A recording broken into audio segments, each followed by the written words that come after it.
Nang magkagayon ay sinabi ng Panginoon kay Moises, "Pasukin mo si Faraon, at saysayin mo sa kanya. Ganito ang sabi ng Panginoon, ng Diyos ng mga Ebreo, payaunin mo ang aking bayan upang ako'y mapaglingkuran nila. Sapagkat kung tatanggihan mong payaunin sila, at sila'y pipigilin mo pa, ay narito, ang kamay ng Panginoon ay nakapatong sa iyong hayop na nasa parang, nakapatong sa mga kabayo, nakapatong sa mga asno, nakapatong sa mga kamelyo, nakapatong sa mga bakahan, at nakapatong sa mga kawan, na magkakaroon ng malaking pagkakasalot.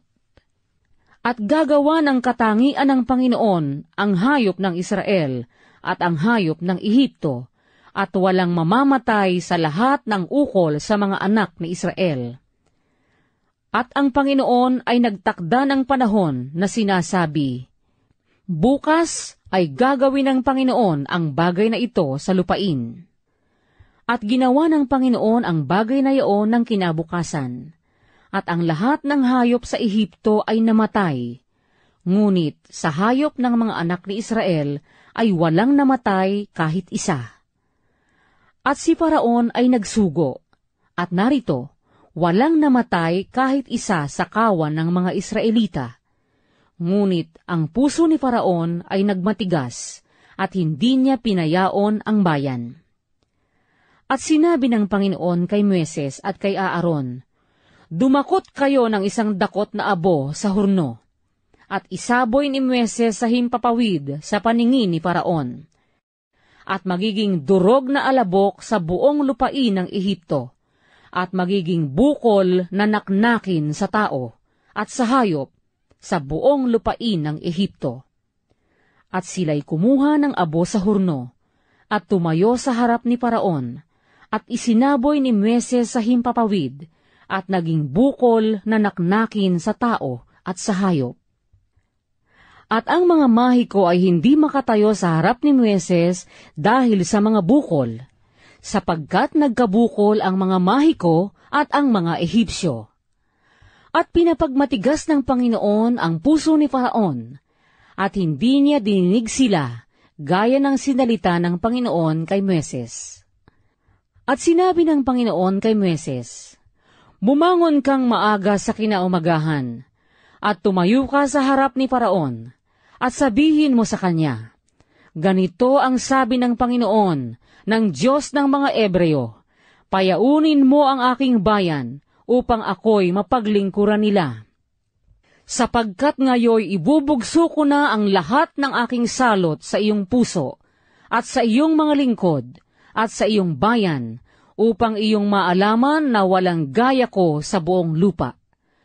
Sapagkat ngayoy iniyunat ko na ang aking kamay, upang salutin kita at ang iyong bayan at mawala ka na sa lupa.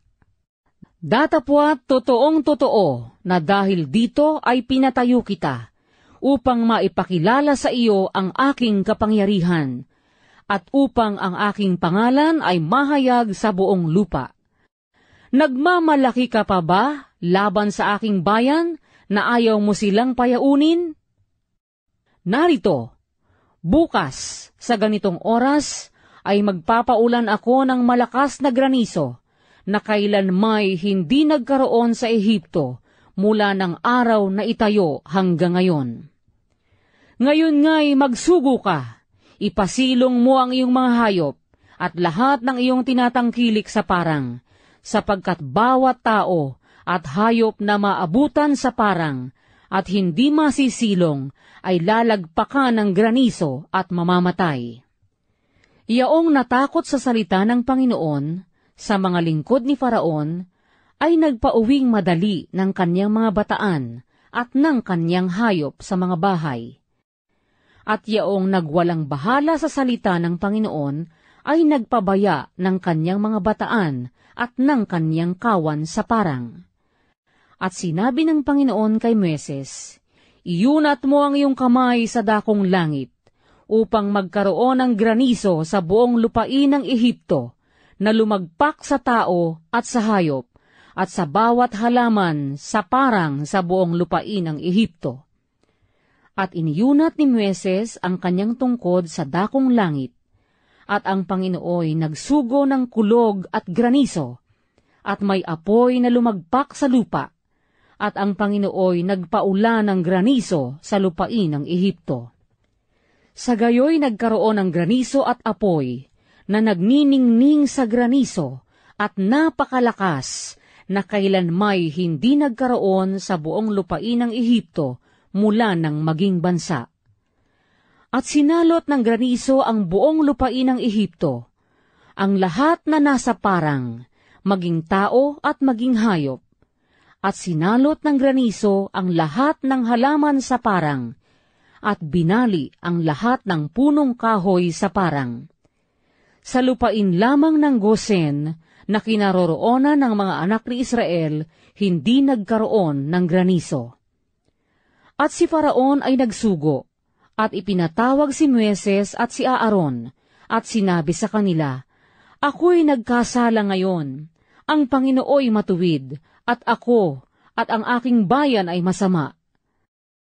Dalangin na ninyo ang Panginoon, sapagkat nagkaroon na ng sukat na malalakas na kulog at graniso, at kayo'y aking payayaunin, at di ko na kayo bibinbinin. At sinabi ni Moises sa kanya, Pagkalabas ko sa bayan ay aking ilalahad ang aking mga kamay sa Panginoon, at ang mga kulog ay titigil, at hindi na magkakaroon pa ng anumang graniso, upang iyong maalaman na ang lupay sa Panginoon. Ngunit tungkol sa iyo at sa iyong mga lingkod, ay nalalaman ko na di pa kayo matatakot sa Panginoong Diyos. At ang lino at ang sebada ay nasaktan, sapagkat ang sebada ay nag-uuhay na, at ang lino ay namumulaklak na. Datapwat ang trigo at ang espelta ay hindi nasaktan, sapagkat hindi pa tumutubo. At si Moises ay lumabas sa bayan na galing kay Faraon, at inilahad ang kanyang mga kamay sa Panginoon, at ang mga kulog at ang graniso ay tumigil, at ang ulan ay di na lumagpak sa lupa. At nang makita ni Faraon na ang ulan at ang graniso at ang mga kulog ay tumigil, ay lalong nagkasala pa, at nagmatigas ang kanyang puso, siya at ang kanyang mga lingkod.